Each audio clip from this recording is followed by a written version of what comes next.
Hello दोस्तों, नमस्कार। दिव्य माइस team की तरफ से आप सभी का स्वागत है। मेरा नाम है आकाश श्रीवास्तव। तारीख है आज 22 नवंबर 2022 और हम बात कर रहे थे हिंदू के डेली एडिटोरियल एनालिसिस को आसान भाषा में समझने की। इसका फ्री पीडीएफ और दूसरे वैल्यूएडेड मटेरियल आपको हमारे टेलीग्राम ग्रुप में मिल जाएगा, लिंक डिस्क्रिप्शन में दिया हुआ है।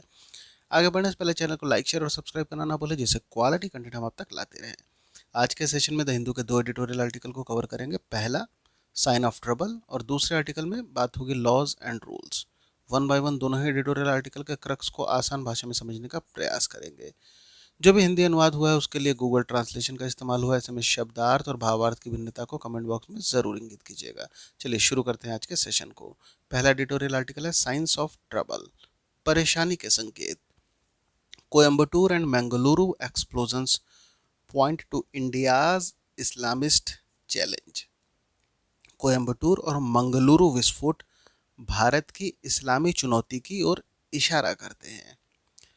बात हो रही है, हाल में ही अभी मंगलुरु में ब्लास्ट होता है 19 नवंबर को। मंगलुरु जो कि कर्नाटका में स्थित है।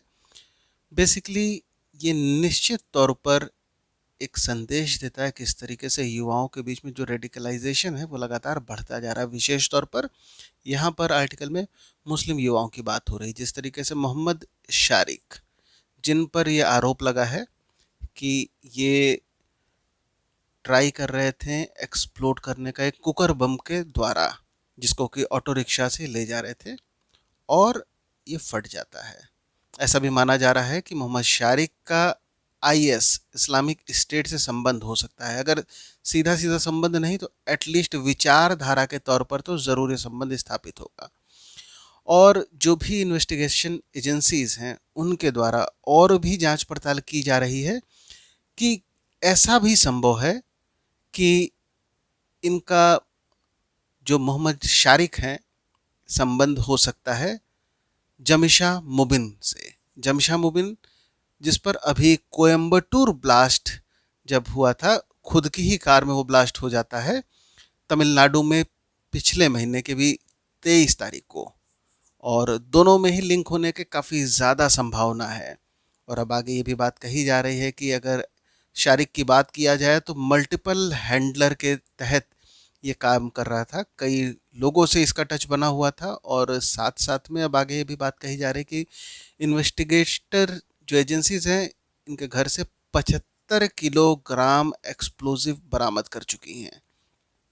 अब बात मंगलुरु की जाए जो कि कोस्टल कर्नाटका में पड़ता है, और विशेष तौर पर वहाँ पर बात आती है कॉम्पिटिटिव कम्युनलिज्म की। जिस तरीके से सांप्रदायिकता काफ़ी ज़्यादा नज़र आती है मंगलुरु में, तनाव की स्थिति बढ़ती जाती है विशेष तौर पर हिंदू और मुस्लिम समुदायों के बीच में। और पिछले कुछ वर्षों में ये सांप्रदायिकता और ज़्यादा जोर पकड़ती हुई नज़र आ रही है।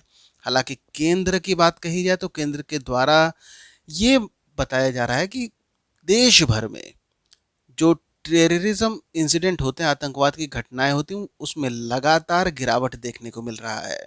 और स्पेशली जिहादी टेररिज्म की बात कही जाए, जिहादी टेररिज्म जो एक टर्मिनोलॉजी एनसीआरबी द्वारा 2017 में जोड़ा गया था, जब अपनी वो रिपोर्ट निकालते हैं कि कैटेगरी कहाँ कहाँ टेररिज्म होता है, तो इस नए टर्मिनोलॉजी को भी जोड़ दिया गया था। तो इसमें भी देश भर में गिरावट दर्ज होती है। और अब चूँकि सरकारी जो आंकड़े हैं वो निश्चित तौर पर उनके द्वारा ये बताया जा रहा है कि जो विशेष प्रभावित इलाके हैं आतंकवाद से, स्पेशली बात कही जाए जम्मू कश्मीर की, नॉर्थ ईस्ट की, अथवा जो लेफ्ट विंग एक्सट्रीमिज्म के शिकार जो अफेक्टेड जो स्टेट हैं वहाँ पर, इन सब जगहों पर भी जो घटनाएं हैं उनमें गिरावट दर्ज की गई है। और हालांकि इनके अलावा दूसरे जगहों पर ऐसा कोई भी इंसिडेंट देखने को नहीं मिलता है। और अब चूंकि जो इन्वेस्टिगेटिव एजेंसीज हैं, जो सरकार है, उसके द्वारा निश्चित तौर पर ऐसी घटनाओं पर लगाम लगाया जा सकता है, किंतु जब बात आएगी समाज के बीच में शांति और सौहार्दता बनाने की, तब निश्चित तौर पर एक ये बड़ा राजनीतिक चैलेंज बनकर उभर रहा है। और अब जो दोनों घटनाएं होती हैं मंगलुरु और कोयम्बटूर की, सुरक्षा एजेंसी, जांच एजेंसी इसमें लगी हुई हैं। ऐसा संभव हो सकता है कि दोनों के बीच में लिंकेज हो जाए। और अब बात ये कही जा रही है कि जिस तरीके से घटनाओं को लेकर राजनीतिक बयानबाजी हो रही है, उनसे जो अच्छा होने के बजाय बुरा ज़्यादा हो रहा है। अर्थात जो समाज में शांति और सौहार्दता की स्थिति है, उसको ये राजनीतिक बयानबाजी और ज़्यादा खराब कर रही है। और अब अंत में इस बात को इनकार नहीं किया जा सकता है कि भारत की बात कही जाए तो आज भारत की जो सरकार है वो एक हिंदू बहुसंख्यकवाद के गिरफ्त में है। और ऐसे में निश्चित तौर पर इस्लामिस्ट चैलेंज सरकार के सामने खड़ा मिलता है। और विशेष तौर पर बात कही जाए तो एक चरमपंथी विचारधारा में भटके हुए युवक इसमें सामने दिखते हैं। अगले एडिटोरियल आर्टिकल में बात होगी लॉज एंड रूल्स, कानून और नियम। Kerala must bring individual varsities in law in line with UGC regulations.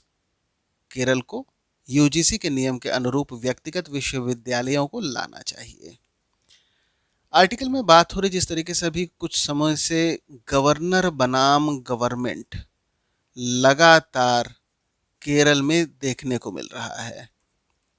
और बात हो रही है केरला के गवर्नर मोहम्मद आरिफ खान जी की, जिसमें अभी हाल में ही केरला की जो लेफ्ट डेमोक्रेटिक फ्रंट जो सरकार है उसके द्वारा एक बिल लाने की तैयारी की जा रही है कि जिससे कि बिल लाकर गवर्नर साहब को जो चांसलर का पद होता है, जिस पर गवर्नर आसीन होता है, स्पेशली बात कही जाए तो जो राज्य आधारित जो यूनिवर्सिटीज़ हैं, स्टेट रन यूनिवर्सिटीज़, उनसे इनको हटा दिया जाए। क्योंकि लगातार गवर्नर और जो सरकार है केरल की, दोनों के बीच में तनातनी लंबे समय से देखने को मिल रही है। किंतु आरिफ मोहम्मद खान द्वारा भी एक सिग्नल दे दिया गया है कि अगर ऐसा कोई जो बिल है, लेजिस्लेशन है, इनके सामने लाया गया, क्योंकि देखिए तब तक बिल फाइनली पास नहीं हो जाएगा जब तक कि बिल जाता है गवर्नर के पास और गवर्नर अपना उस पर सिग्नेचर नहीं कर देते हैं। अब इनके द्वारा ये सिग्नल कर दिया गया है कि ऐसा कोई भी बिल अगर आता है तो वो इसको सिग्नेचर नहीं करने वाले। और गवर्नर साहब का ये भी कहना है कि जो चांसलर का जो पद होता है वो गवर्नर को दिया गया है और इस पे पूरे राष्ट्र में एक नेशनल कंसेंसस के माध्यम से, और अगर राष्ट्रव्यापी कंसेंसस की बात जब होती है तो इसमें राज्य सरकार शक्तिहीन है इसको चुनौती देने के लिए।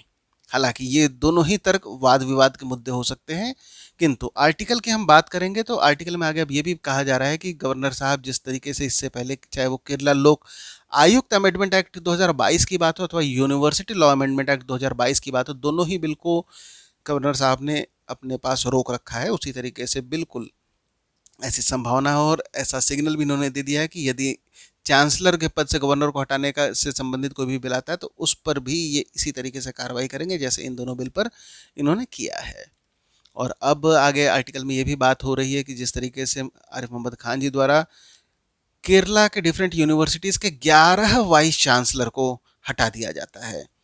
और कारण ये बताया जाता है कि जिस तरीके से सुप्रीम कोर्ट द्वारा APJ Abdul Kalam technological universities के वाइस चांसलर को हटाया जाता है और रीज़न दिया जाता है कि जो उनकी नियुक्ति होती है तो जो यूजीसी की रेगुलेशन है, गाइडलाइन है प्रिस्क्राइब्ड, उसके तहत नहीं होती है। और इसी का संज्ञान लेते हुए गवर्नर साहब 11 दूसरे यूनिवर्सिटीज़ के वाइस चांसलर को भी हटा देते हैं। हालांकि जो नॉर्म है यूजीसी का, जब बात होती है वाइस चांसलर की, तो 3 नामों को एक लिस्ट बनाया जाता है, वो लिस्ट गवर्नर साहब के सामने रखा जाता है और उनमें से एक नाम को गवर्नर को चयनित करके आगे बढ़ाना होता है। और अब एक इसमें नया मोड़ तब साथ में आ जाता है जब Kerala university of fishery and ocean studies की बात होती है। यहाँ पर जब वाइस चांसलर की नियुक्ति की बात होती है तो चूंकि अब ये राज्य यूनिवर्सिटी है तो ऐसा था कि इसमें यूजीसी के जो नॉर्म है वो लागू नहीं होते हैं और बेसिकली एग्रीकल्चर यूनिवर्सिटी से ये संबंधित है। तब जब यहाँ के वाइस चांसलर के नाम की बात आती है तो केरला सरकार द्वारा मात्र एक नाम ही आगे बढ़ाया जाता है। और अब ये मामला जो है कोर्ट में भी है।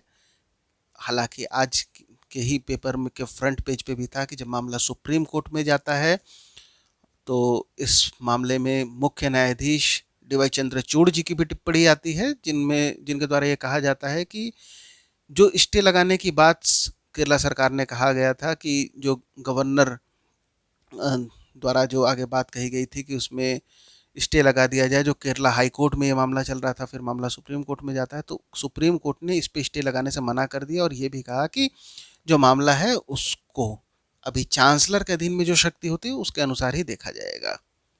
और अब यूजीसी के नॉर्म की हम बात करते हैं तो ये केरला के लिए बहुत ज़्यादा ज़रूरी है कि जो इंडिविजुअल जो यूनिवर्सिटीज़ हैं राज्य की, उनको धारा 12 भी जो यूजीसी एक्ट 1956 है उसके अनुरूप में लाया जाए। और सबसे ज़रूरी बात यह भी है कि सुप्रीम कोर्ट भी ऐसा सिग्नल दे चुका है।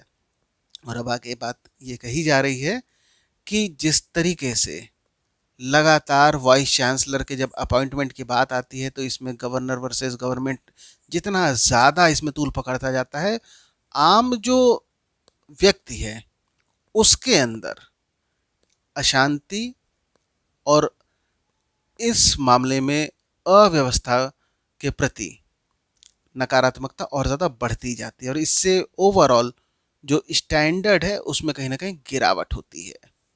और सबसे बड़ी बात यह है कि इस पूरे ही विवाद में सबसे ज़्यादा संशय बना हुआ है जो फ्रेश ग्रेजुएट्स हैं, युवा हैं, देश के भविष्य हैं, उनको सबसे बड़ी इस बात की फ़िक्र है कि क्या उनकी जो डिग्री है, क्योंकि डिग्री के सर्टिफिकेट पे चांसलर वाइस चांसलर की अहम भूमिका हो जाती है, उनके सिग्नेचर होते हैं, मुहर होते हैं, और अगर ये मामला इतना ज़्यादा तूल पकड़ता जाता है तो क्या इससे जो फ्रेश ग्रेजुएट है उनकी डिग्री पर भी कोई संशय बनेगा?